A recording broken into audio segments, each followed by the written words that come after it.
America's first conservative talk station. It's time for a common sense current in a sea of insanity. Are you ready? This is the Ari Hoffman Show. Welcome to the Ari Hoffman Show on Talk Radio 570 KVI, your home for the politically homeless, streaming at KVI.com and the KVI app. Today, we are heading down to the Washington State Fair, but want to make sure you have tons of content to keep you occupied on your drive, so come see us next to the Showplex. Also, 2 chances to win fantabulous prizes, once at 4:45 during our Real Deal giveaway, and another one at 5:45 during our Good News giveaway. But before we get to any of that, time for your daily dose of adrenaline. You want me to stick this into my heart? Are you f***ing nuts? There is a story that the mainstream media is purposely ignoring, and they are purposely ignoring it because it doesn't fit their narrative. And unfortunately, the facts of this case are something we are all too familiar with here in Washington State. In fact, we are so familiar with it that it happened again today, and nobody noticed. Let's start with the story they're ignoring, which at first when I saw it, I thought it was Seattle. I thought it was our light rail because it looks just like our light rail, and these things happen on our light rail all the time. But it wasn't us. According to Fox News, and you may have seen this video over the weekend, I will recommend this, though. Some people have irresponsibly put this video up on social media. Please don't go looking for it. It is that graphic. Please don't go looking for it. Responsible media influencers and such have actually stopped it before the bad moment. The mainstream media isn't even running the story, so you don't have to worry about that from them. But on social media, if you see a graphic warning and it says something about a mass transit attack, don't watch it. Don't watch it. According to Fox News, a haunting new video shows the last moments of a Ukrainian refugee's life before she was stabbed to death on a Charlotte light rail train last month. The surveillance footage released by Charlotte Area Transit System, otherwise known as CATS, shows 23-year-old Irina Zarutska boarding the Lynx Blue Line just after 9:45 p.m. on Friday, August 22nd. The footage shows her in a pizzeria uniform while scrolling on her phone. A man in a red hoodie is seen sitting behind her. Around 4 minutes later, the man pulls out a knife and begins stabbing her, including at least one time in the neck. Now, as I was watching this footage, and Mike could probably say the exact same thing, I thought for sure this was Seattle. I didn't know it was North Carolina. Whoever these guys get their trains from, I assume it's the same supplier for Sound Transit. It looked like Sound Transit. I was convinced this was happening here. This woman fled Ukraine, only to be stabbed here in the United States, stabbed to death in the United States by a prolific offender who never should have been out of jail. You know what I noticed? All those people with Ukrainian flags in their bios, I didn't see them posting anything. Didn't see them talking about it at all. I didn't see the lamestream media that's all about Slava Ukraine. Didn't see them talking about it at all. Why? Because the facts don't fit their narrative. What happens all the time? Prolific offender is released because some leftist judge feels bad for them. Oh, they're just misunderstood by society. It's the color of their skin. Oh, they didn't have the same opportunities because they're black or Hispanic or whatever the case may be. Now you've got a dead immigrant, and the media won't talk about it because then if they do, if this story gets out there, you know what happens? Everybody gets to say, see, what Donald Trump's doing in Washington, D.C. is 100% correct. When are we going to do it in Chicago? When are we going to do it in Seattle? When are we going to do it in Los Angeles? When are we going to do it in New York? Oh, wait. New York already brought in the National Guard last year to take care of safety on mass transit? No. Don't call out Kathy Hochul for that. No. Don't do that. This woman should still be alive today. She never even looked at the guy. She is literally sitting there scrolling on her phone. I am not victim blaming with what I am saying here, but this is why when I tell my kids, hey, if you're on the bus or something, don't be on your phone. I know it's tempting because you're on the bus for 30 minutes or whatever it is, but you have to be aware.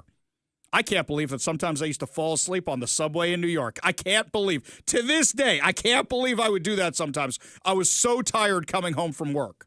I would never do that now. I'm not even sure I would take the subway now in New York, given how bad things are. Officers arrived to find 34-year-old DeCarlo DeJuan Brown Jr. on the outbound platform wearing clothing that matched the suspect's description. Authorities said he had a cut on his right hand and was taken into custody after receiving medical attention. Officers recovered a folding knife near the outbound light rail platform. Boarding public transportation, authorities found the woman unresponsive with a stab wound to the middle of her throat. Despite immediate medical attention, she was pronounced dead at 10:05 on August 22nd. She suffered 3 stab wounds. This is so horrific, not just because of what she came here to escape. She was a beautiful girl. She was a beautiful girl with her whole life ahead of her. What was her only mistake? Going on a train. Even if she hadn't been on her phone.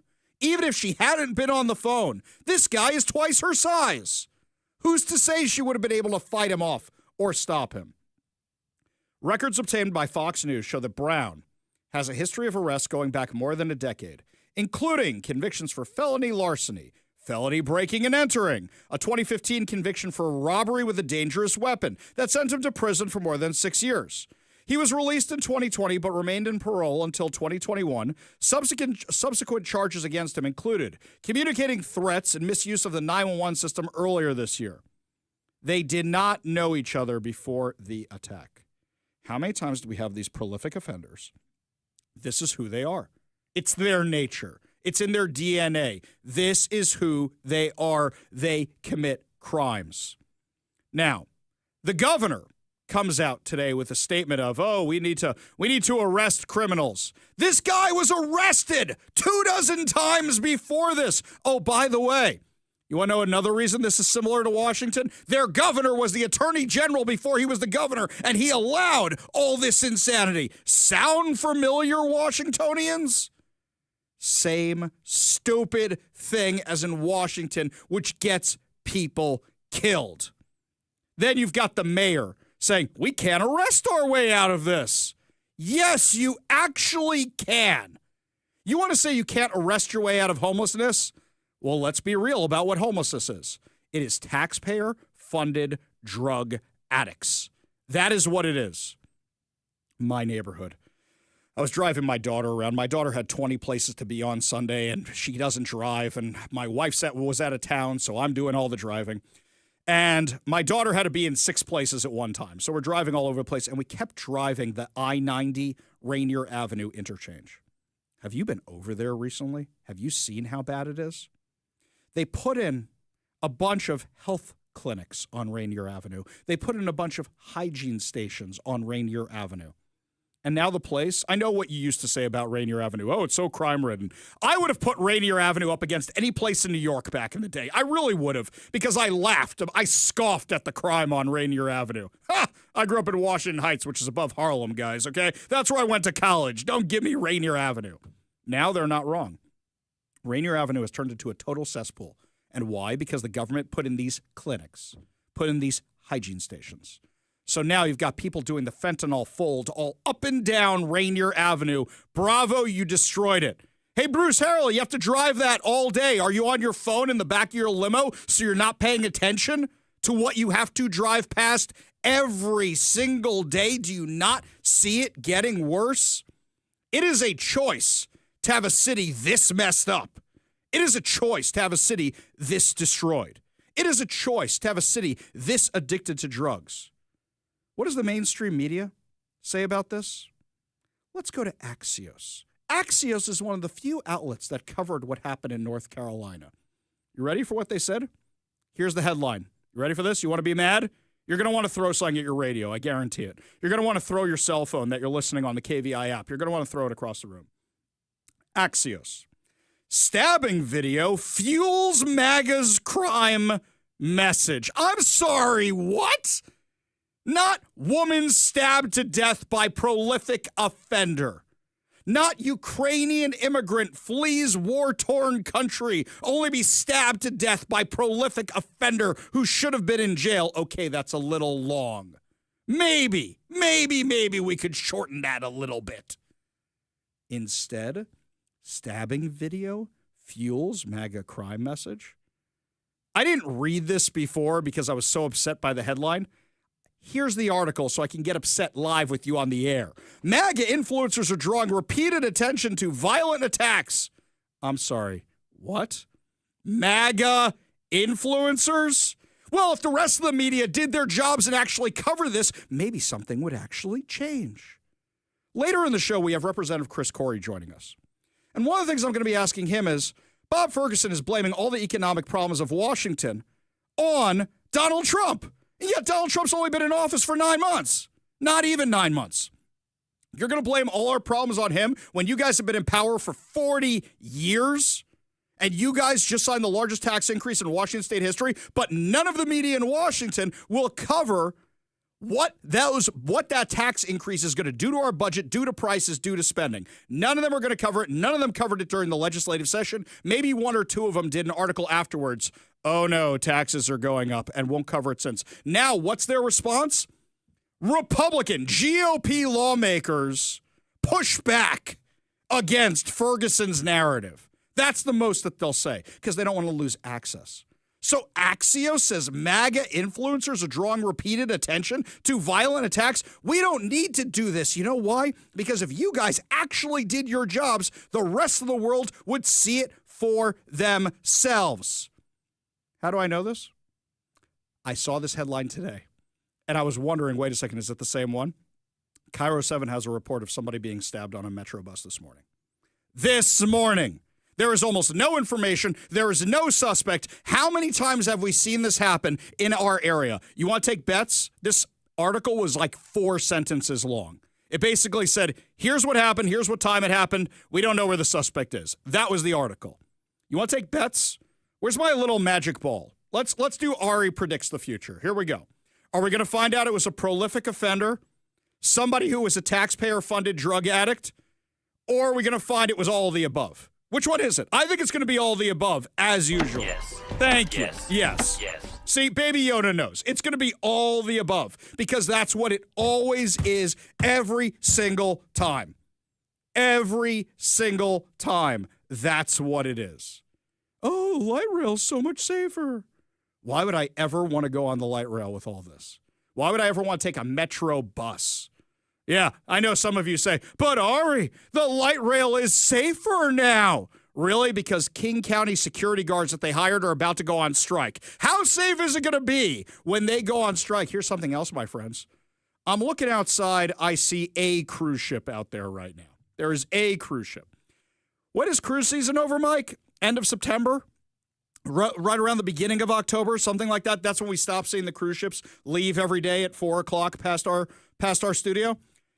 Then the real Seattle returns, because that's when they stop pushing things away. That's when they stop cleaning things up. That's when they let the homeless have the run of the place again. And you think because it's the lead up to an election, they're not going to do that? Bruce Harrell made such a tactical error by saying, I'm going to try and be Katie Wilson. I'm going to try and be the most progressive candidate I can be, as opposed to just sticking with the law and order message. You know what the problem is? He couldn't go with the law and order message, because then I would be hitting him for, you've had 3.5 years. Why didn't you do it? Which you haven't. So can't run on your record because your record's abysmal. So try to pick up somebody else's narrative. Oh, let's be the progressive. Let's run that way. One little teeny tiny problem. The Associated Press has a new poll out. Hang on. Associated Press is not my little black book of the right-wing media conspiracy. In fact, very, very much not. Here's the poll they have about whether crime is a major problem in large cities. 81% of U.S. adults say that crime is a major problem in U.S. cities. 68% of Democrats. 72% of independents. 96% of Republicans. It is truly an 80-20 issue. And Bruce Harrell's on the wrong side of it. Ann Davidson was on the wrong side of it, tried to work her way back. Tried to work her way back by saying, all right, we're going to do Law and Order again. I'm going after the guns. I'm going after the guns. That's what she tried to do. But no, my friends. No. You have to say, I'm not going after Glock. I'm going after the guy holding the Glock. And unfortunately, our politicians were too busy trying to be on the left. And then they got into the problem they have now. Do you know the news networks who did not cover the story out of Charlotte, North Carolina? Would you like a list? The New York Times, CNN, Washington Post, MSNBC, NPR, USA Today, Reuters, ABC News, PBS. Axios was originally on that list, and then they printed that BS headline. So now some of the other outlets, since this list of who hadn't covered it this weekend, have woken up and go, wait a minute, we don't want to be called out. We're the paper of record. We better do this right away. Yeah, sorry, guys. This happened on August 22nd. Do you know why everybody's talking about it this weekend? Because the footage came out this weekend. Most of the U.S. did not know about it because the media failed at their jobs. Completely failed at their jobs. Locally, who's the only outlet who ever covers local crime? Who's the only one that consistently covers local crime? I would say is Como News. They're the only ones. They got people like Jeremy Harris over there who do a good job. Everybody else, even Fox 13, they're too busy worried about losing access to Bob Ferguson or Bruce Harrell or anybody else. Why do you think King 5 is one of the moderators for the debate? Why do you think that the Seattle Times is one of the moderators for the debate? They'll never ask the real questions. They'll never do it. For example, here's the simplest question. Mayor Harrell, you ran on a law and order platform. Crime has not gotten better. Even by your own statistics, it shows things have not gotten better. Why should you get another term in office? Mayor Harrell, you have spent the last 6 months trying to be as progressive as possible. What's the difference between you and Katie Wilson when you're literally echoing what she says? Here, let's go to Katie Wilson. Ready for this one? Miss Wilson, you're running for office talking about your experiences in the Transit Riders Union. You guys endorsed a woman who threatened to blow up a bus filled with middle schoolers after the video came out. Why should we trust your judgment? Our local media has failed because they'll never ask any of those questions. They never, ever will. And unfortunately, just have another one of these, I'm so happy I'm here, I'm so grateful I'm here, blah, blah, blah, blah, blah, blah, blah, blah. Absolute garbage. Absolute garbage. Because of the media, you don't hear about these stories. And because you don't hear about these stories, a lot of people will sit in their Mount Baker homes thinking everything is A-OK. Well, everything is not A-OK, my friends. When we come back, a local pastor is now receiving death threats. Why? Because he dared to stick up for Jews locally. We'll give you all details when we come back. You're listening to the Ari Hoffman Show on Talk Radio 570 KVI.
What happens in Seattle is coming your way. This is the Ari Hoffman Show on Talk Radio 570 KVI. Last week, the big story that went viral that everybody was talking about is about how Seattle Public Schools claims they let you opt out of radical curriculum, but don't actually let you opt out of radical curriculum. Over the weekend, I've been inundated with emails from listeners with links to the Seattle curriculum. The last time I got a deep look at the Seattle curriculum was a couple of years ago. And there's so many news stories in Washington, I haven't looked at the Seattle Public Schools curriculum because I just assume they're doing the same thing year after year after year. I didn't realize it had been updated. These are videos on the Seattle Public School website. These are videos of stuff that kids can't opt out of, that parents can't opt out of. There's some teacher who's their health expert, who's wearing a woman's hat and woman's earrings, but is definitely a biological male. You could tell by the 5 o'clock shadow that they've got going on there, who is talking about a book called My Princess Boy. Hi there, students. My name is Brennan Ham, and I'm the Health Education Specialist and Trainer for Seattle Public Schools. I prefer my name to pronouns, but anything said with respect is great. So they, she, and he all work for me. One of the awesome parts of my job is I get to read fantastic stories with you, and the book that we're going to get to read today is a really good one. It's called My Princess Boy. And this is written by Cheryl Kilo Davis. Do you want to guess what this book is about? Do you think you can guess?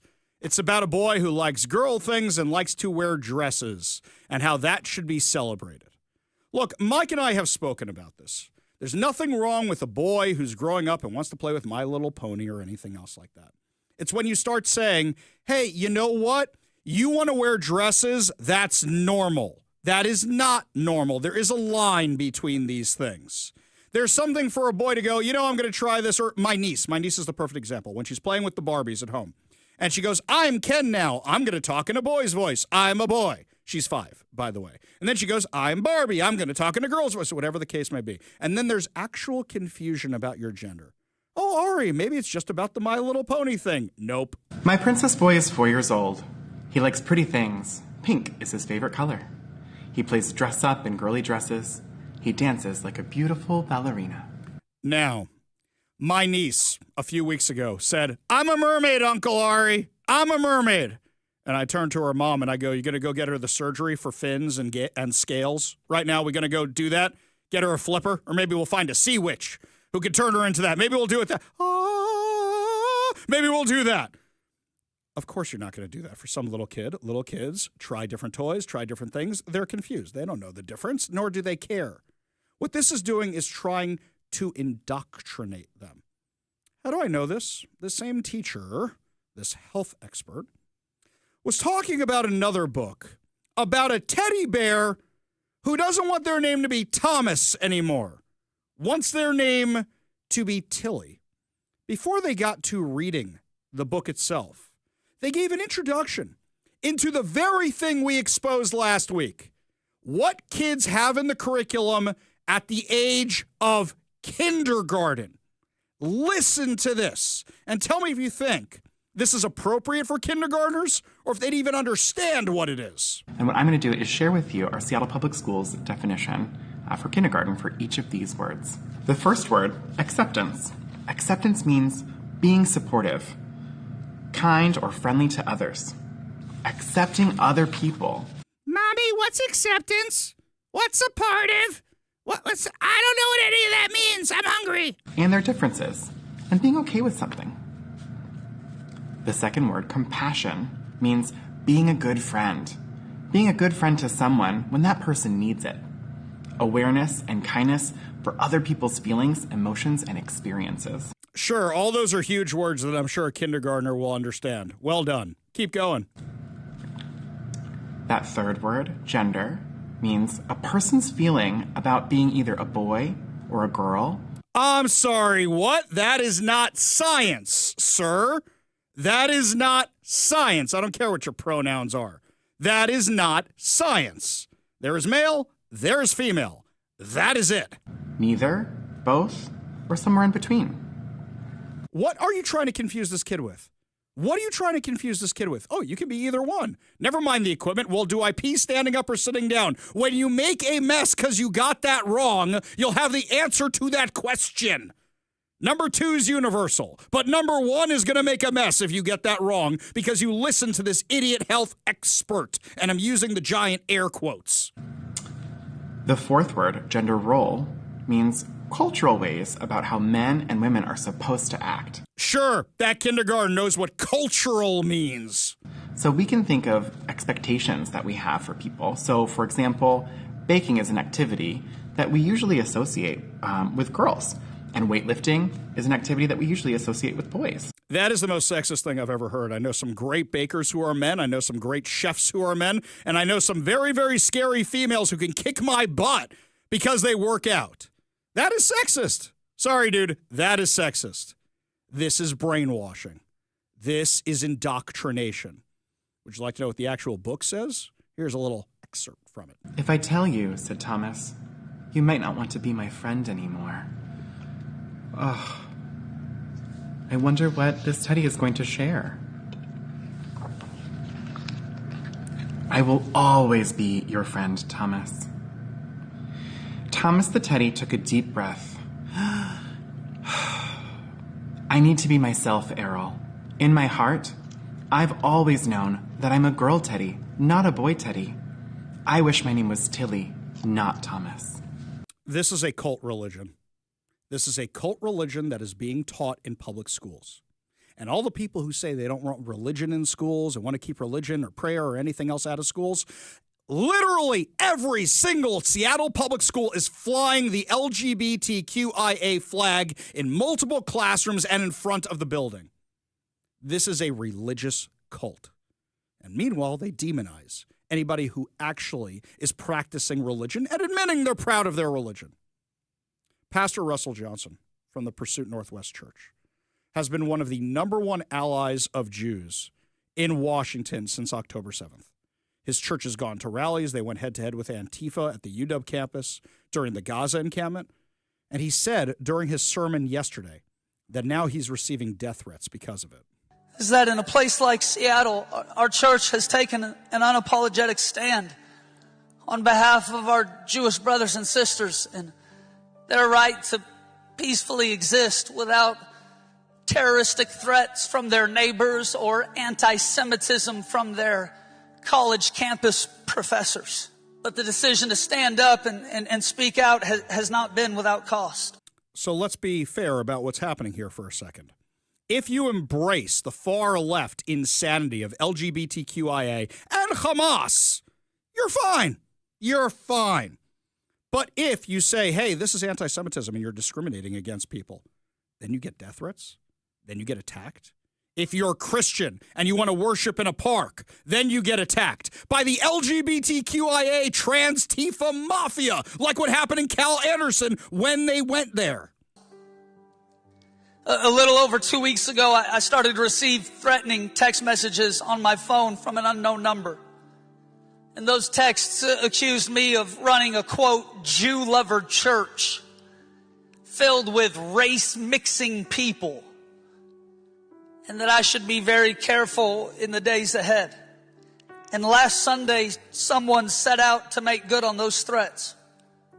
On the afternoon of Sunday the 24th, the FBI received a phone call on their federal tip line from an individual who made both a credible and detailed death threat against my wife and I. The individual said that they were in the area, that they had a weapon, they knew where we were, they were headed in our direction, they knew my address, the routes that I take, the clothes that I wear. They had detailed and verified information. Federal agents contacted local law enforcement, and local law enforcement proceeded to contact us. Upon receiving this information, Maria, myself, and the kids had to immediately evacuate from our house, get somewhere safe, and try to figure out a game plan on what to do next. As of today, we are still not back in our home. This is a guy who stood up for what was right, stood up against what was wrong, and now he's getting death threats. We need to support Pastor Johnson the same way he supported us Jewish folk, the same way he supported so many other causes, and stand up against this insanity and call out this insanity. Don't let them try to silence you and claim you're a bigot by saying you are brainwashing kids in school with your nonsense. Oh, you're so compassionate. Oh, you're so culturally sensitive. Then why are you siding with a terrorist organization, you lunatics? You see the hypocrisy on full display? Oh, we don't want prayer in schools, but we want this cult religion in schools. When we come back, my friends, looks like Donald Trump is taking some efforts to actually get prayer back into schools. You agree with this decision? You disagree with this decision? We'll analyze it when we come back. You're listening to the Ari Hoffman Show on Talk Radio 570 KVI.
Corrupt. Yeah, sounds like DC. Time to wade into the swamp with the Ari Hoffman Show on 570 KVI. Last week, Tim Kaine, former candidate for vice president of the United States with Hillary Clinton as presidential campaign, currently senator, said something really, really dumb. Give a listen. The notion that rights don't come from laws and don't come from the government, but come from the creator, that's what the Iranian government believes. It's a theocratic regime that bases its rule on Shia law and targets Sunnis, Baha'is, Jews, Christians, and other religious minorities. And they do it because they believe that they understand what natural rights are from their creator. So the statement that our rights do not come from our laws or our governments is extremely troubling. I'm sorry. Have you read your Constitution recently? Have you read your Declaration of Independence recently? Have you read any of our founding documents? Every time you're sworn back into office in your gajillion-year Senate history, haven't you said certain oaths that may remind you of some of this? We hold these truths to be self-evident that all men are created equal, endowed by their creator. It's literally in the text of the document. Are you stupid? Or do you just say this stuff thinking nobody's going to notice? I think it's stupid, actually. I really think it's dumb. These people sit there for so long, they think anybody's going to listen to them because they're just surrounded by yes men. Well, I don't know if President Trump did today's speech as a response to Tim Kaine or he had it planned in advance. I think it was planned in advance. But President Trump put the emphasis back where it belongs. Because apparently we've gotten taken in by ideology, and by that it means political ideology. Not religious ideology, not moral ideology. People are so obsessed with politics, they've dumped their religion. President Trump said this today. America has always been a nation that believes in the power of prayer, and we will never apologize for our faith, ever, ever, never, never. We will never surrender our God-given rights. We will defend our liberties, our values, our sovereignty, and we will defend our freedom. And with the help of amazing faith communities across the land, so many are represented with us today, we will truly make this the golden age of America. He's right. He's right. He's 100% right. Follow the moral code. It leads you in a moral place. Even if you're an atheist who listens to my show, let's say you're not religious. Let's say you're not observant. You go and you know killing somebody is wrong. Stealing something is wrong. Where does that code come from? It comes from religion. That's where this stuff comes from. President Trump called this out exactly in our founding documents during his speech. The need for this commission has never been more clear than it was last week when the ineffectual senator from Virginia, a man named Tim Kaine, stated that the notion our rights come from our Creator is, quote, extremely troubling to him. Very troubling, isn't it troubling? Isn't that terrible, though? How he would say something like that, and advocated really by a totalitarian regime. This is what they say. But as everyone in this room understands, it is tyrants who are denying our rights and the rights that come from God. And it's this Declaration of Independence that proclaims we're endowed by our Creator with the right to life, liberty, and the pursuit of happiness. The senator from Virginia should be ashamed of himself. For many things. For many things. He's 100% right. Have you told me when getting rid of religion in the schools at all has led to anything better? What took its place? Far left radical ideology. Now, look, if you want to have a discussion about whether a Jewish kid should be forced to say a Christian prayer, or a Christian kid should be forced to say a Jewish prayer, or if a Muslim kid should be forced to say any of those prayers, that's a legit conversation. But realize that when it says, shall make no law regarding established religion, saying there cannot be religion is making a law against established religion. When I used to volunteer in the public schools around here, and I would go in and do the Jewish culture clubs, some schools said, it's a Jewish culture club, teach what you want. Some schools said, no religion, only falafel, only matzo balls. That was their thing. I will never forget this. There was a school, we had a flyer. I would always give out Krispy Kreme donuts. That's the joke. Mike knows the joke. Have a donut, right? That's what it was. I would always bring in the Krispy Kreme donuts. So the first flyer I made was Moses coming down from Mount Sinai. And in each of his hands, as opposed to the 10 Commandments, as opposed to a tablet, as opposed to 15 Commandments like Mel Brooks, he's got a box of Krispy Kreme donuts. And this was hung up in one of our local area high schools, and we were told to take them down. Why? It might offend the atheists.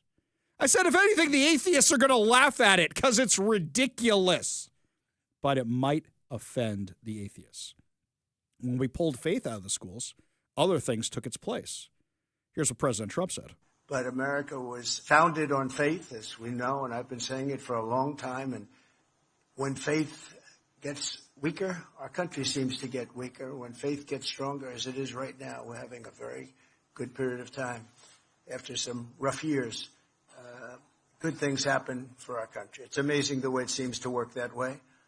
And under the Trump administration, we're defending our rights and restoring our identity as a nation under God. We are one nation under God, and we always will be. He's 100% right.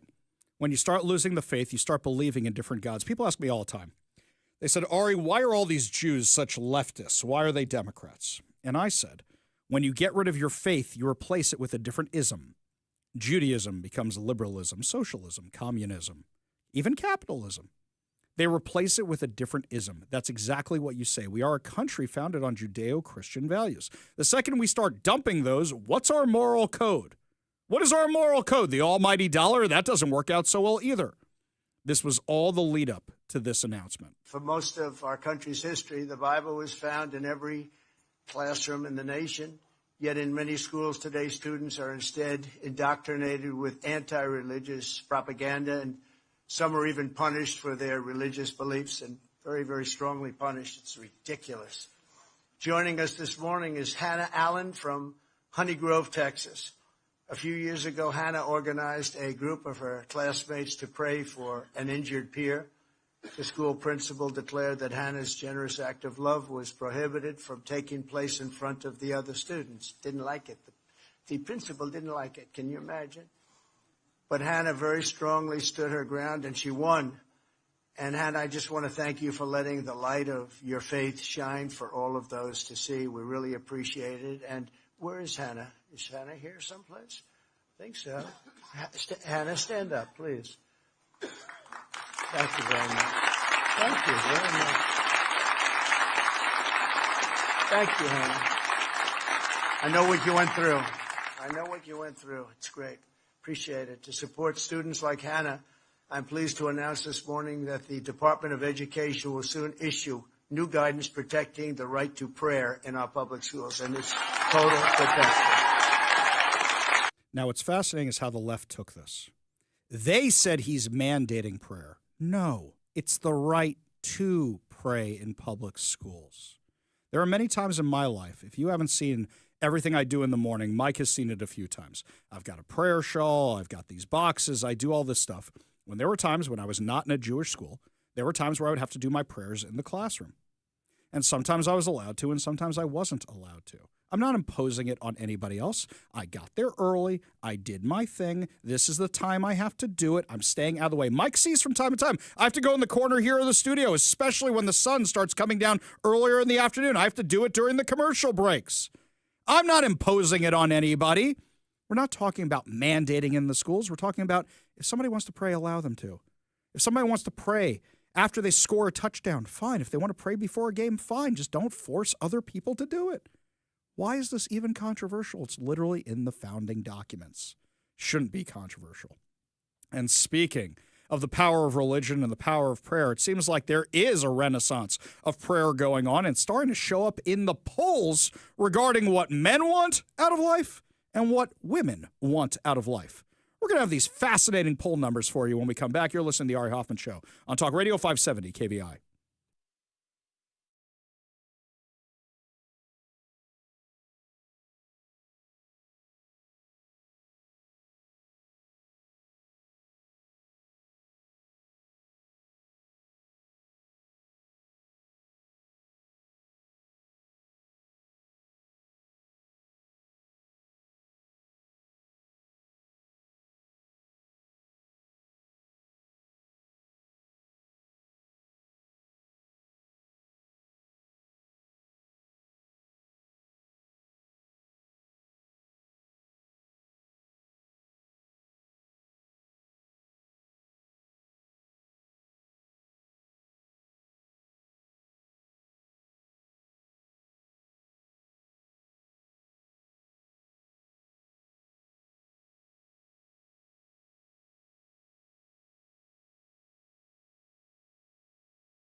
VI wants to make sure you're never canceled.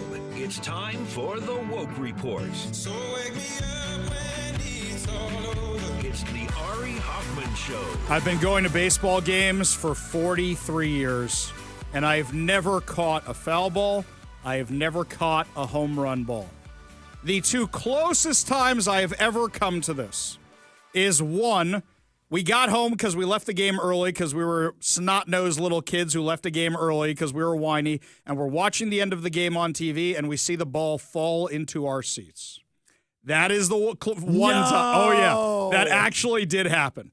The other time it was the Yankees versus Braves in the 1996 World Series. We had tickets because my father used to do legal work for Yankee Stadium. But my father would get tickets all over the stadium because he was trying to get all 9 of us or however many of us there were crammed into the stadium, us and our friends and everybody else. So he was in the outfield with my sister, and one of the Braves hit a home run ball, and it landed right next to him.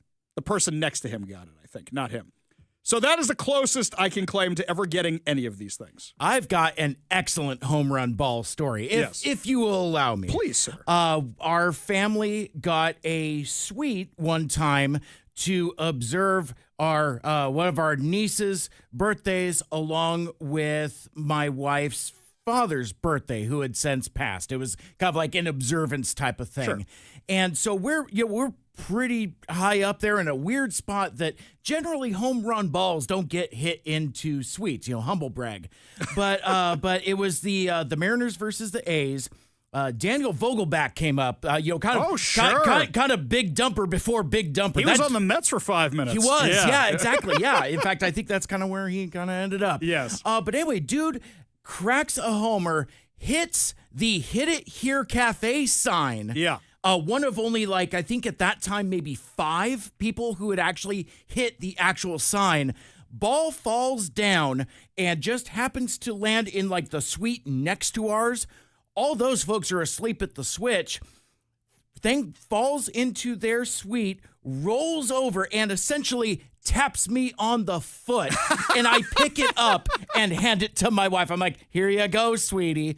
But we kind of interpreted it as that was kind of the spirit of her dad with us. And it's just here you go. But it was so funny, especially in the story we're about to talk about here, it's always these mad scrambles. Sure. But yeah, it was just whang! It's we heard it because it was very metallic. And yeah, to where it just kind of dropped and then rolled. It was so funny. That's what you've seen happen. It's either that where you don't even notice it's there kind of thing, or there's the mad scramble. Now, I'll tell you one more story which is relevant to this. I'm at a Mariners game, and the Mets are playing the Mariners, and my son has brought a ball he treasured from his Little League career to try and get it signed. What happens is, you know how when they come in off the field, they throw a ball to the crowd, and they go, here, have a ball? Well, the guy in front of us got it. And he turns around, and he hands it to my son. Turns around, hands it because he saw how much my son wanted a ball. My son handed him his Little League ball in exchange and goes, this is for you. And the guy, being a total class act, goes, will you sign it for me? That's amazing. Really, truly amazing. And you really see the best in people at baseball games, which is why what happened at the Phillies game this weekend was so bad. Home run ball goes out there, and a dad goes scrambling for it for his son, going through it, picks it up, gets it before some middle-aged woman. He walks back to his son. Here, son, here you go. Middle-aged Karen comes running over, screaming and yelling, my ball, my ball, my ball. And the dad then takes the ball from the kid and gives it to middle-aged Karen.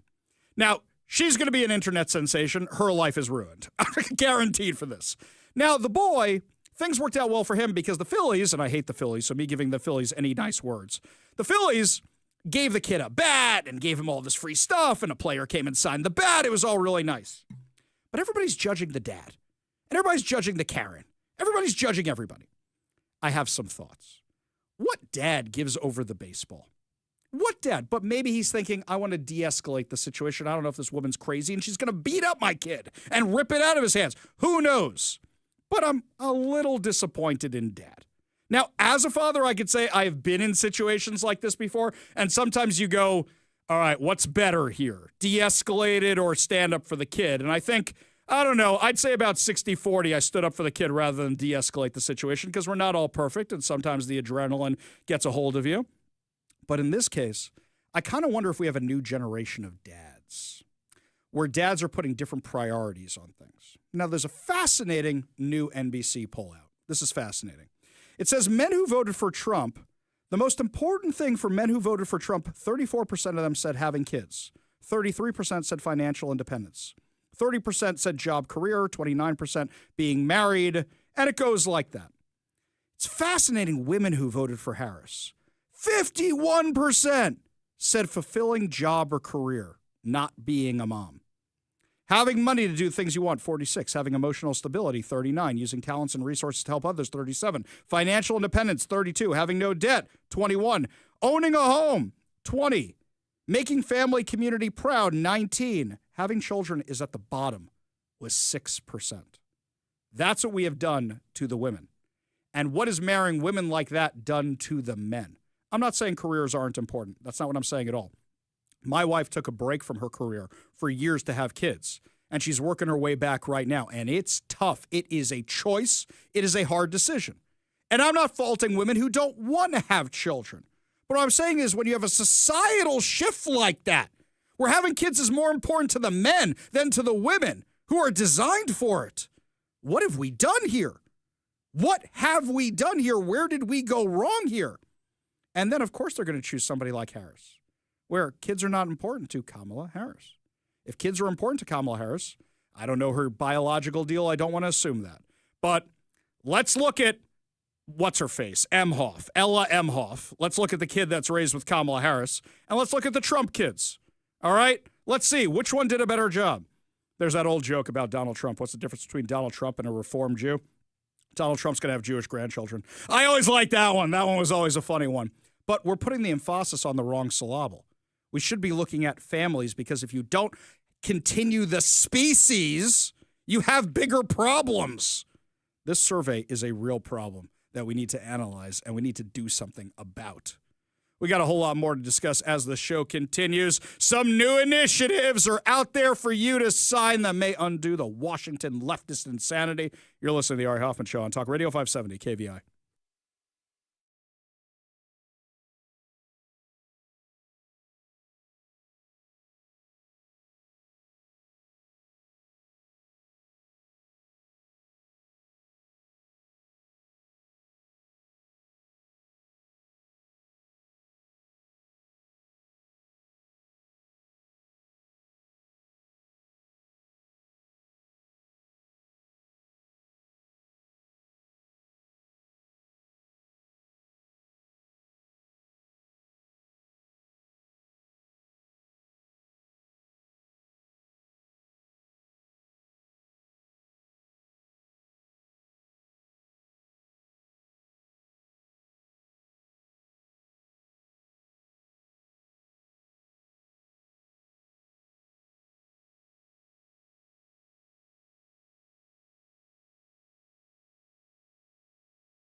It's time for a common sense current in a sea of insanity. Are you ready? This is the Ari Hoffman Show. Welcome to the Ari Hoffman Show on Talk Radio 570 KVI, your home for the politically homeless, streaming at KVI.com and the KVI app. We are heading down to the Washington State Fair today, but fear not, all fresh, all new content for you today on the show, because we also wanted to keep you company while you're driving down to see us at the fair. I am very, very excited because I haven't been to the fair yet at all this season. Meanwhile, I am in the studio with the mayor of the Washington State Fair, the one and only Big Mike. Oh, thank you, Ari. Appreciate you. So you may have seen on my social media posts, but if you come and find us at the KVI table at the Washington State Fair, as we are celebrating another Military Appreciation Day, want to remind you that all military members are free admission to come in. You just got to show valid ID. More details at KVI.com. But I got myself a toy over the weekend. I teased this during Fake News Friday with young Zach, but I had mentioned that I had picked up an item from Amazon, and I'm thrilled I got it here in time. We know that Rob in Lakewood and John in Lakewood and John in Auburn and John in Lakewood also are a big fan of the Honka Honkas, right? So I decided to do something cool since we're here at the table. What would be better than Honka Honkas? Tableside Honka Honkas. So now you can come hang out at the KVI booth and you can enjoy tableside Honka Honkas where you can honk Big Mike's Big Red Horn. You can come be part of the Big Mike militia, which is a well-regulated militia. And I will tell you, if they weren't well-regulated before, if I start losing my you-know-what over that thing going off, I will make sure they are well-regulated today, sir. Absolutely. Also, a preview of the events today.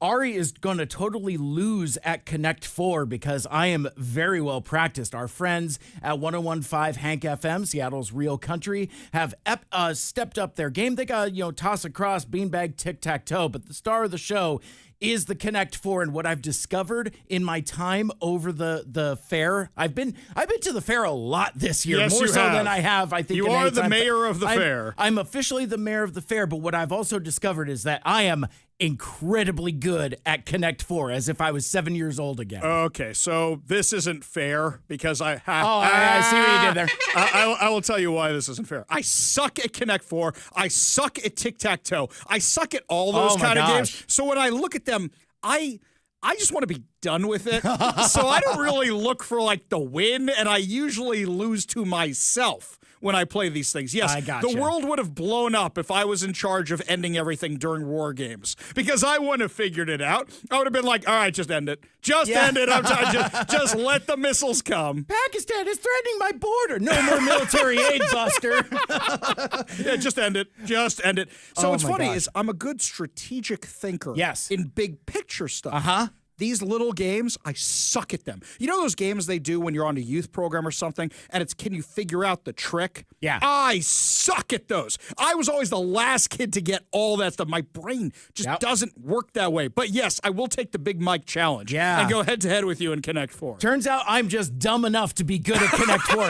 Because actually that's what's happening is folks will roll up to the table and they will have I could see their eyes darting and the wheels turning and they're doing military strategy like Napoleon-esque like you're playing Risk or something like that, and I'm just like, gotcha. That's my problem.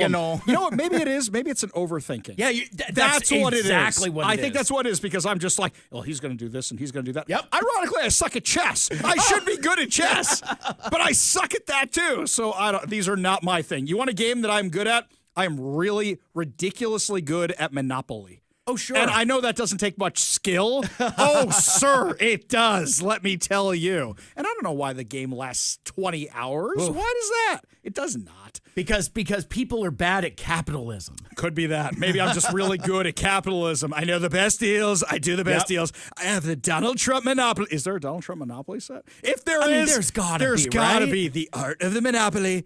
I will make sure to have one. Yes, we should really check that out. I mean, after all, we know that the streets are from Atlantic City in Monopoly, correct? Right? Yes. Right. Yes. So who owned half of Atlantic City for a while. I don't know if he still does, but yeah, Donald J. Trump. So the mayor of Atlantic City, ironically enough. Exactly. So anyway, come see me and Mike out at the fair today. We are going to be there till close tonight. Yep. So come see us at the KVI booth, which is next to the Showplex, where we were last year, right, Mike? Correct. Just outside the Showplex, in between the Showplex and the Grandstand. It's an evening with 38 special tonight. That's going to be a fun show to just kind of like listen to at the tent, right by the Extreme Scream. Very easy to find. I also want to let folks know that the table is fully staffed. Like we've got pens, both kinds of stickers. We got the Keep Right stickers, the Back the Blue stickers, and flags are back in stock. Oh, we got the flags back. I mean, like, the table looks glorious. That's all anybody wants are the flags. Correct. It's so funny. Yeah, so the morning team did a really good job of setting up the table for us, but it's going to be a blast.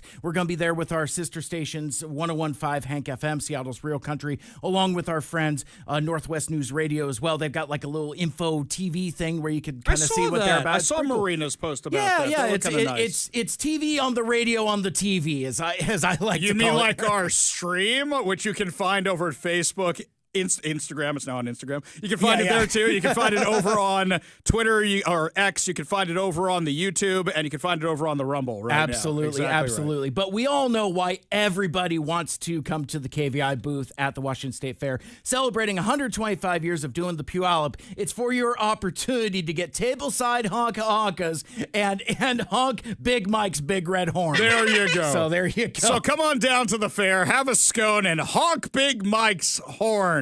Wait a minute. Something doesn't sound kosher about that. I don't know what it is. It's not the scone, my friends. Honk Big Mike's Big Red Horn. That's what it is. Okay, switching gears back to the politics. You know why you tune into the show and not for whatever else it is we're doing around here. So, yes, thank you, Mike, for that. Good news from our friends at Let's Go Washington. I was talking with Brian Haywood on Friday. We're going to have pieces of that interview for you tomorrow. But Let's Go Washington is rolling out 2 new initiatives. Now, I'm not going to read the press release from Let's Go Washington yet, because that says what they actually are. I picked King 5. Let's go over to the wokest version of what they are going to claim these initiatives are about. Ready? From Woke 5. Let's Go Washington launches initiative campaign on trans youth sports parental rights. No. It is about keeping boys out of girls' sports. It literally says it in the initiative. There is no such thing as a trans youth. The only trans youth I know is going to be in October when a kid wants to dress as Bumblebee or Optimus Prime and go trick-or-treating. That is a transformer youth. I will give them that. All this other stuff is an illusion. And it's all mental health issues that should be addressed or confusion. That is what it is. Boys who cannot succeed in men's sports should not be destroying girls' sports. And I think there's a very, very important point here that the media keeps leaving out, and I think of my own daughter in this regard. I love my daughter. She's my angel princess. Not very good at sports. But, for schools, you still have to do that sports requirement. Now, the majority of kids are not in sports because they plan on being Olympians, because they plan on getting scholarships. You know why the majority of kids are in sports? Because you have to do it for school, and you have to finalize that phys ed credit. Mike, I don't know if I ever told you this story before. I was so used to in grade school, my coach was one of those coaches who they should make a movie about. He was that coach. He was the guy who's inspirational. If there was a Mr. K movie, I would make it. I would finance it. He was that great. He was the guy who gave me a lot of the self-confidence I have. Man changed my life, and I wasn't good at sports. He was really that good. So I expected when I come to high school, I'm going to have a coach like that again. I got somebody else. Let's just say I got the drill instructor guy who was there to make your life miserable. Now, other people have told me that once you get to know him, he's a different kind of guy and he changed their lives. And you know what? For my friends, that's fine. But he'd made my life a living hell, an absolute living hell. Made fun of me all the time. Not a good guy, in my opinion. I know my friends who do. I know my friends who listen to the show who are going to say, Ari, you don't understand. He changed my life. I get it. My life, not so great. Senior year, he comes up to me. Now, in New York City, you have a thing called alternate side of the street parking. I don't know anywhere in Washington that has it, not to say they don't have it, but in New York, there's so much dirt and grossness, they clean the streets more regularly. So they do it every other day. So what happens is you're only allowed to park on certain sides of the street every other day. So what happened was this coach, we're just going to call him Coach from now on, this coach said to me the first day of phys ed, he said, Ari, I don't want you here and you don't want to be here. By the way, I was not a discipline problem. So this kind of took me by surprise that he even said that to me. Okay, how can I help you, Coach? And he goes, I want to make you a deal. If you, instead of coming to gym class, move my car every single day, I will give you an A in this class and you don't have to show up. And I went, done. No problem. So I get to sit in your car for about half an hour or something like that, listening to the radio or whatever. No problem. Done deal. Now, this actually had some ramifications I was unaware of. I was not the best student, should we put it that way? The things I cared about, music, theater, things of that nature. I was very big into history. But other classes I wasn't. Next thing I know, my science teacher comes up to me. Ari, I hear you're willing to move cars for people. You have your driver's license? Yeah, more than happy to. Well, Ari, would you mind moving it for me for science class? And I go, if I get an A in science class, no problem. Done deal. I'm not going to say how many teachers did this, but shall we just say it was significant, okay? Significant. Could I have said I want to compete in girls' sports? Not back then, but now I could have done it. But most kids do this stuff for the credit. They go to X amount of hours in the gym, or they run X amount of laps, or they go to phys ed class. Most don't even join a team. Most just do the phys ed stuff. Some schools don't have a good phys ed program, and they have to do the teams. Like my daughter's school. Unfortunately, they don't have a gym, so they have to rent out spaces, and the team sports are how they fulfill the requirements because they have to rent out a golf course, or they have to rent out a volleyball court or a basketball court or whatever it is, so they don't have phys ed on campus. You got to go somewhere else to do it. And I know a lot of you in private schools, who have your kids in private schools, have similar things or smaller public schools. Most of these kids are doing it for the credit. Now imagine that girl on the volleyball team who still has brain problems and neurological problems because a boy decided he wanted to play girls volleyball, spiked the ball so hard it knocked her out and her head hit the floor of the court. I don't know if that girl was doing it professionally. I don't know if that girl had Olympic dreams. I don't know if that girl was just doing it for the credit. But it scares the hell out of me.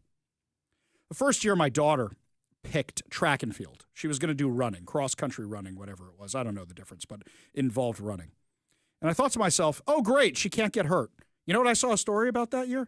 Some boy who's all doped up on these drugs because he decides he's trans is racing against the girl and throws one of them to the ground. I also see time after time after time these girls losing. It's always track, by the way. You see these girls losing to the boys who are taking away their scholarships and everything else. We're seeing that with more regularity here in Washington.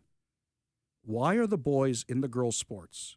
Because we would rather affirm their self-delusion than actually get them the mental health treatment or say, stop cheating. This is an 80-20 issue. And let's say we believe Chris Rakedahl, even though he's lying, where he says there's only 10 people who identify like this in the entire state. Well, then why are we redoing the entire state's rules for this? You should say you compete in your biological gender. Or you form a league for the kids who are confused if you really want to go that route. So this is going to keep boys out of girls' sports. That's number one. Let's start right there. That's the most important thing. Number two, Bob Ferguson signed into law the bill which basically gutted Parental Bill of Rights.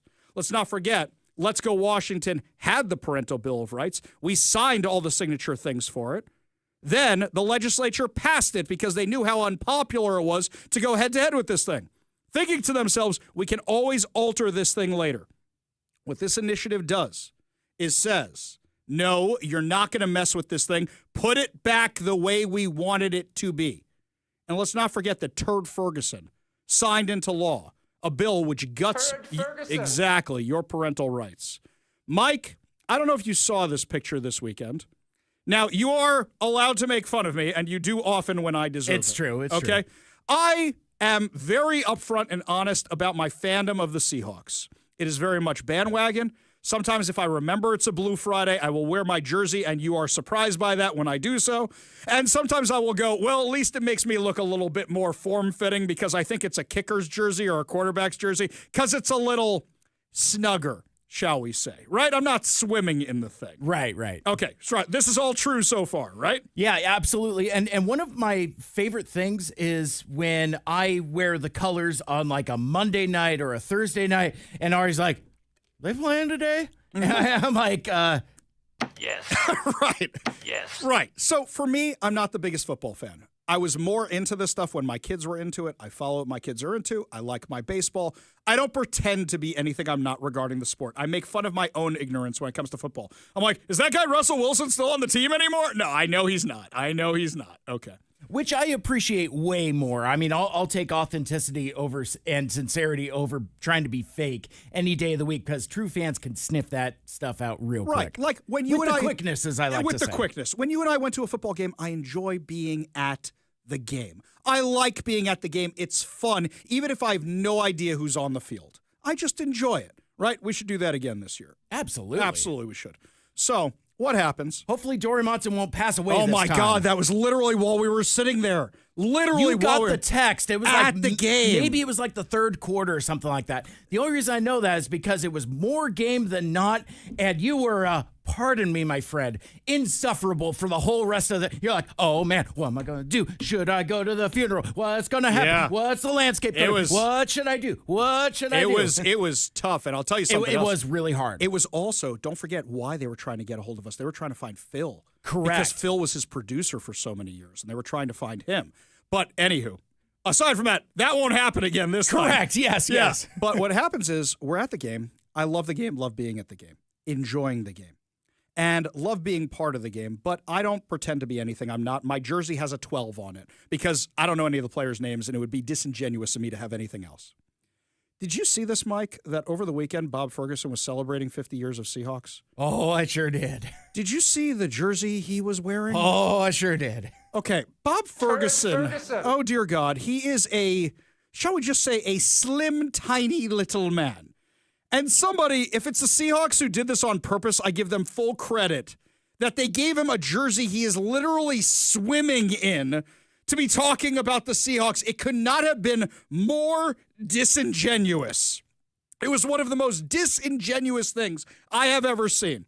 Is Bob Ferguson out there talking about the Seahawks? Give me a break. You know how I know Bob Ferguson's disingenuous? He posts videos all the time of his daughter playing softball. And you know what? That's genuine. That is genuine. I question whether he posts them a little too often, but fine. I will assume he's a good father. His daughter goes to private school. If his daughter was competing against a boy, would he go for that or not? His daughter seems like she's doing it for all the scholarships and everything like that, which is fine. But if she loses a scholarship to a boy, will Bob Ferguson finally realize there's a problem here? Look, Bob Ferguson cannot compete on the girls' softball level. How do I know about this? We've all seen the video where he pitches to his daughter and she line drives it back at him, and as opposed to getting out of the way or having a glove to catch it. Okay, I don't know how often he pitches to his daughter. I don't know if that was a photo op or not. I always had a glove when I was pitching to my kids behind that fence thing. Even in the major leagues, they do that. You know why? Because they can come back at you through the place where there's the cutout for you to throw the ball. And the ball comes back at him, hits him in the thing, and in the elbow, and he goes down. Bob, your girl goes to private school, and yet you're forcing all your ideology on the public schools.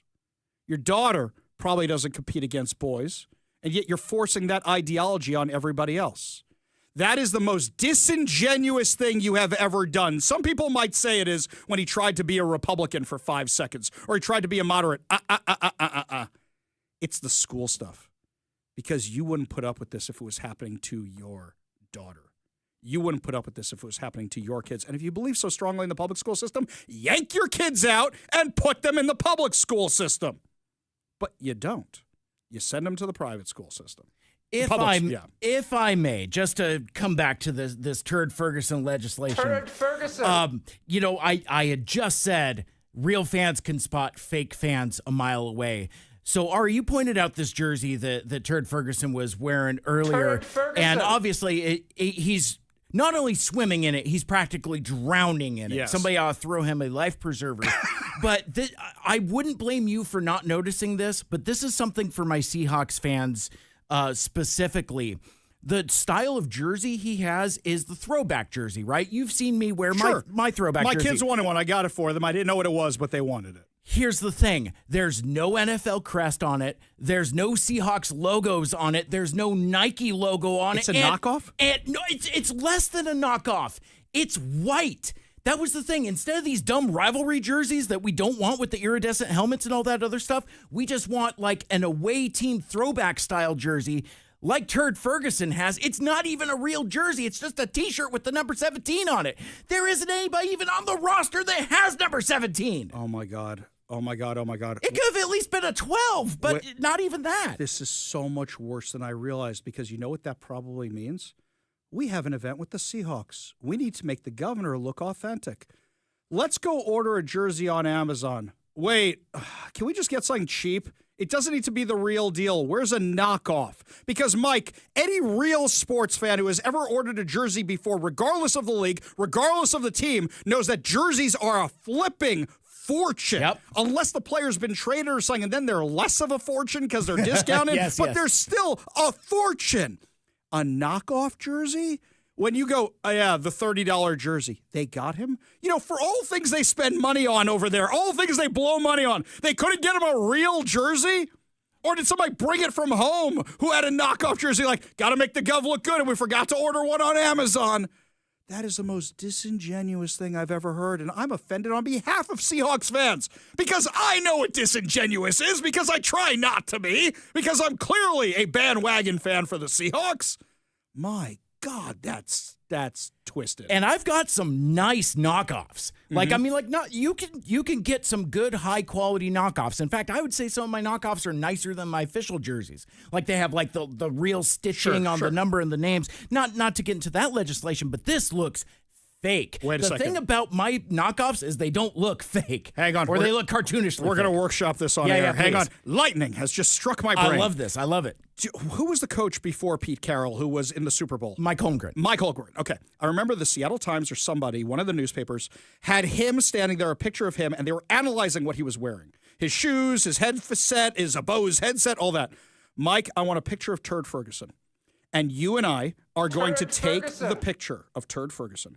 And here's what we're going to do. You're going to be like, no NFL crest here, no Nike crest here. We're going to analyze the you-know-what out of this picture to expose how completely full of crap he is. I'll do all the graphic work. You got to show me what to do, because I don't want to be disingenuous, because I wouldn't know. Mike, this is what we're going to discuss on the way down to the Puyallup Fair while we're driving today. And when we come back, my friends, lots more to discuss, including of going down south. Is the federal government ramping up to go to Portland? Holy cow, looks like it might be happening. We'll give you all details when we come back. You're listening to the Ari Hoffman Show on Talk Radio 570 KBR.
State. I've had it with this dump. We got no food. We got no jobs. Our pets' heads are falling off. It's time to take a trip down the left coast on the Ari Hoffman Show.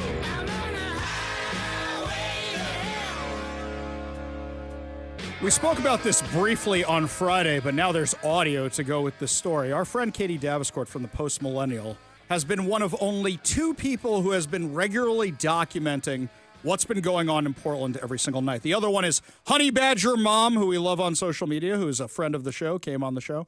But Katie Daviscourt has been there night after night after night, 80 consecutive nights at the Portland ICE facility, which is in the middle of a residential neighborhood, where Antifa, because they run the city, has been showing up every night. It's gotten so bad that residents are complaining that the tear gas is getting into their air filters inside their building. It's getting inside the buildings. 911 calls are going unanswered because Portland officials will not let them respond to the violence. You have literally abandoned every single resident who lives near there, and there's low-income housing near that facility. You have abandoned them to Antifa. Now, mind you, this is no surprise to anybody. Portland has basically been surrendered to Antifa since what? 2018, 2019, since even before COVID. Do you remember during the Summer of Love, summer of 2020, the George Floyd riots? For 120 consecutive nights, they rioted at the federal courthouse. And when Donald Trump sent in federal agents last time, you had Ted Wheeler and you had their governor freaking out. Get them out of our city. We won't let you tell us how to do this. They were attacking federal property. By the way, I actually think that's one of the reasons why Donald Trump has revised his strategy. He sends in the feds to protect federal property, which is what he did in Los Angeles. So I think he learned his lesson from that time. Where does the line go? What can we do here? What can we do there? And notice that his promise or his declaration that he was going to send the National Guard to other places has made some of these other places ramp up. Gavin Newsom called in the California Highway Patrol. So he may not even have to send in the National Guard because Gavin Newsom, hey, I want to be president. And if Donald Trump has to send them in, then it's going to say what a crap hole my state has become under my leadership. So, yeah, let's send in the chips. Where's Paunch? Paunch is still there, right? Paunch is there? Send him in. It'll be great. We're both Hollywood people. Yeah, that's what's going on. But on Friday, President Trump was in the Oval Office and specifically discussed Portland. Give a listen. National Guard, have you decided which city that you want to go into next? Yeah, I have. I have. I'm not going to say it now, but yeah, I have. We're going to go into another place and straighten it out. And I will say this: I watched today. I didn't know that was continuing to go on, but Portland is unbelievable. What's going on in Portland? The destruction of the city. Are you going into Portland? Well, I'm going to look at it now because I didn't know that was still going on. This has been going on for years. So we'll be able to stop that very easily. We'll be able to stop it. But that was not on my list, Portland. But when I watched television last night, this has been going on. You wouldn't be standing if you were the mayor. You would be. Can you imagine what they're doing? They're walking in throwing smoke bombs into stores. These are paid terrorists. Okay. These are paid agitators. These are professional. I watched that last night. I'm very good at this stuff. These are paid agitators. They get paid money by radical left groups, not radical right groups, radical left groups. And they get paid a lot of money. And you see it with the signs. They all have perfect signs that are printed. They look as good as that sign. Those signs aren't made in basements. They're made at professional printing offices, and they cost a lot of money. These are paid agitators, and they're very dangerous for our country. And when we go there, if we go to Portland, we're going to wipe them out. They're going to be gone, and they're going to be gone fast. They won't even stand the fight. They will not stay there. They've ruined that city. I have people that used to live in Portland. They've left. Most of them have left. But what they've done to that place is it's like living in hell. Yeah, go ahead. Thank you for your statement before. He's 100% right. Fact check true on every single thing he said. These are domestic terrorists. The city has been turned over to them. And who's paying their bills? If you're rioting all the time, my guess is you don't have a full-time job. My guess is you have a shift job. How much money are you paying for those signs which are professionally done? Mike, you've run conventions before. One of the biggest expenses for conventions is your location. Your second biggest expense All the stuff that you have to put out everywhere. The signs, the banners, ballroom A, ballroom C. Mike's nodding his head. Tablecloths, all that kind of stuff. These guys have it all. Pipe and drape. Right. All that. These guys have it all. Who's paying for it? That stuff costs thousands and thousands. I'm mad because there's a youth organization I used to work with, and I had bought all this stuff over 15 years, and it's all missing. Yeah, that's a huge expense to find out where all that stuff is. Where is all that stuff? Who's paying the bills for these guys who are probably working at baristas at the nearest Starbucks or communist coffee house nearby? So, is Donald Trump going to be sending in the feds, or is this a wake-up call? I'll remind you of this. During the Summer of Love here in Seattle, when you had Antifa terrorists with BLM terrorists take over 6 blocks of the city, remember when Jenny Durkin finally said she was going to shut it down? It wasn't after the deadly shootings. It wasn't after 2 teenagers were shot in an SUV. Was it when Kshama Sawant led a whole bunch of activists to her house and they vandalized it to her undisclosed address? Or was it around the same time when Donald Trump said he was sending in the feds the next week? When we had President Trump on the show, he said he was going to send in the feds, and that's when they broke up the autonomous zone. Do you remember during the debate when he said the exact same thing, and the national media goes, he's never said that before, that's a lie? Guys, you should listen to the Ari Hoffman Show more often because he literally said it on this show, and he was literally saying it at the time, and he was literally trying to do it at the time. FBI Director Kash Patel said this today. He said, this FBI will not tolerate our great cities becoming victimized by violent crime. Here's just some of what happens when FBI gets after it in FBI Portland and crushes violent crime. Seizure of 1,200 grams of fentanyl, 9.5 pounds of methamphetamine, and $40,000 in currency due to a vehicle stop. Arrested 1 subject who is a Mexican national in the United States illegally. Arrested 2 subjects, seized 6.614 ounces of fentanyl powder. Both subjects, Honduran nationals in the United States illegally. 1 arrest for assault on a federal officer during protests at Immigration and Customs Enforcement Facility. Multiple other citations issued as FBI PD Portland continues to provide support to federal partners. FBI PD's Threat Assessment Group partnered with Portland Police Bureau to immediately address an incident where a Portland resident posted a threat to commit a shooting on Saturday at a local church. The subject was identified, confronted by his live stream, and will be monitored by Portland Police Bureau for mental health concerns, saving lives. FBI PD's Targeted Violence Squad is investigating an individual who allegedly assaulted a federal officer. Subject was observed at an ICE facility, flying a drone over the parking garage and then resisted when confronted by law enforcement personnel. And we are manhunting and hitting houses on behalf of FBI Atlanta, Raul Watson of Portland, a fugitive who is alleged to have firebombed an ICE facility in Atlanta in 2020. There's a picture of Katie Davenport on the roof of the ICE facility. She's standing there with the American flag. That's the place where they launch the tear gas and have the snipers ready to go up there. She deserves it. She absolutely deserves it because she's been the one covering it.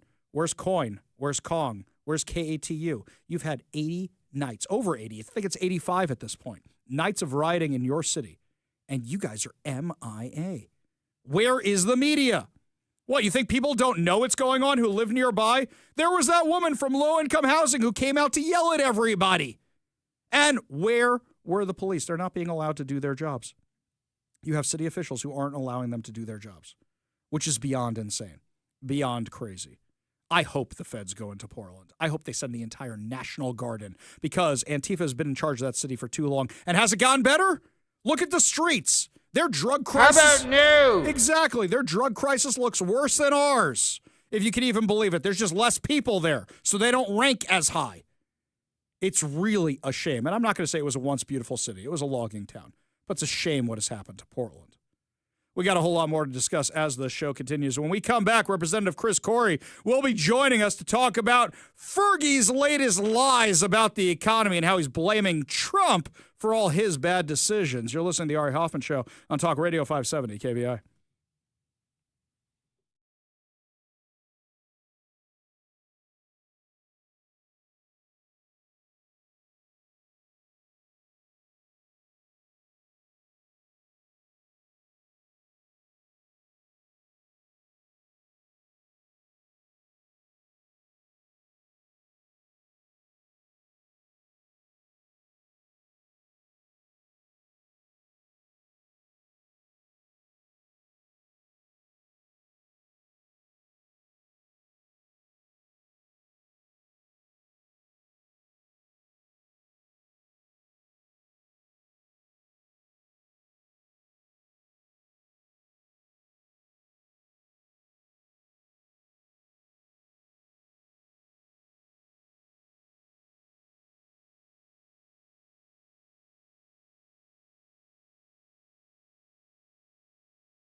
Ladies and gentlemen, it's time for the real deal. Ari and Big Mike give you their take on the latest movies. Ready? Lights, camera, action on the Ari Hoffman Show. I notice there's a lull in movies right now that they're really trying to market, but they are starting to talk about things that are in production or pre-production. And I was shocked by something I saw over the weekend. They're making another American Pie movie. Now, for me, it's one of my guilty pleasure movies. I love those stupid movies. I don't like the spinoffs. I've never watched the spinoffs. I just like the OG American Pie, the 1, the 2, the wedding, the reunion. I like those stupid, dirty, raunchy, awful movies. Classic 80s type style movies, even though they came out in 1999. Oh my God, 1999. Let's do some math here. So those guys were seniors in high school when I was a senior in high school. Uh-huh. So when they did the wedding, I think I was already married when we did the wedding version. When they did the reunion, I'm like, oh my God, I'm ready for my reunion. This new one is apparently going to be called American Funeral. They're literally calling it that. I kid you not. Wow, they're doing the old man Logan trick for the American Pie gang. That's a little heavy. That's a little heavy, especially for characters and situations that you've aged with. That's wild. Well, apparently it's worse because they did Sean William Scott. What's his name? Sean William Scott. Stifler. So yeah, they do Stifler. an interview with Stifler. I forget which outlet it was. They're doing an interview with Stifler, and apparently his mom is the one who dies. And I'm like, wait a minute. You just took out his mom. No. So wait, is like Finch going to be sitting Shiva and like having a wake and crying over all this? This is all. Wait, no. Finch has a girlfriend now, and she was with Jim's dad, if I recall correctly, at the end of American Reunion. My God, I know these movies way too well. But yeah, that apparently. Wait, you're going to do that to Eugene Levy? His wife died. Now you're going to take away Stifler's mom from him? How much more can you do to the poor guy's character? That's just sad. Okay, I love these stupid movies. In fact, the first one, there's a friend of mine who's very, very religious now, and he credits watching American Pie with me as the reason he doesn't watch movies anymore. He said the first time he watched that stupid movie with me, he goes, that's it, I'm not watching these movies anymore. Personally, I think these movies have had their run. I'm not that interested in seeing it, but I'm going to go and see this stupid movie. However, it just feeds into the same thing again. Is Hollywood completely out of ideas? This is a 30-year-old teenage gross-out franchise, and we ain't teenagers no more, right? So those guys were supposed to be my age. I don't think any of them actually were my age when that movie first came out, except for maybe Jim. He looks kind of youngish in that movie, but Chris Klein doesn't. Sean William Scott doesn't. So looking at this thing, I just go, do we really need another American Pie movie?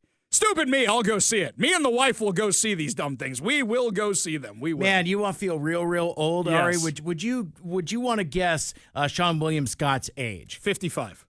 Oh my gosh! Wow. Okay, maybe dial it back just a little bit. Okay, he's 48. Well, he was born in 1976. That tracks. I'm turning 45 this year, so that tracks. He wasn't that old then, I guess, when he did the Stifler role. But do we really need another one of these movies? We don't need another one of these movies. I will go see it. I was pleasantly surprised by American Reunion, after all, by the way. American Reunion, shockingly okay, and actually worked for those of us who had aged with the franchise, and actually a really good send-off, a really good way to end the thing. But then again, I thought number 2 was a good send-off. American Wedding was kind of a miss, in my opinion. It was kind of, why did we even bother with this thing? American Reunion, I kind of liked it. Mike's kind of judging me through this entire thing right now. No, I'm just waiting for my moment to strike because this sounds like a real Toy Story situation. Yes. Like Toy Story 3 leaves things off at a very satisfying conclusion. Then you have Toy Story 4, which on its own is a decent movie and has a different equally satisfying ending. Mm-hmm. And apparently they're working on a number 5, which after having 2 satisfying endings, I don't need any more from this. And as you said, Ari, that this just underscores that the we are scraping beyond the bottom of the barrel. We've dug through the bottom of the barrel and we're halfway to the center of the earth. Yes. Speaking of the center of the earth, here's what we need. We just need a reboot of The Core. There you go. See, I'm I'm bringing it all back around. Let's really never speak of that movie again. God, that movie was awful. It's real bad. But when you're remaking an American Pie with a satisfying ending, really, guys? How about no? Before I forget, your chance to win fantabulous prizes. Today we're giving away 2 tickets to an advanced screening of The One Battle After Another. One Battle After Another, starring Leonardo DiCaprio as a washed-up revolutionary who must scramble to find his missing daughter, both of them battling the consequences of his past when his evil nemesis returns, is a Warner Brothers release and is only in theaters starting on September 26. See it in VistaVision, 70mm film, and IMAX starting on September 26. All you have to do in order to win these fantabulous prizes, be caller number 10 at 206-421-5757. That's 206-421-5757. Caller number 10 wins 2 tickets to an advanced screening of One Battle After Another starring Leonardo DiCaprio. Phone lines are open now. Give Mike a call for your chance to win at 206-421-5757. That's 206-421-5757. Lots more to discuss as the show continues. You're listening to the Ari Hoffman Show on Talk Radio 570 KVI.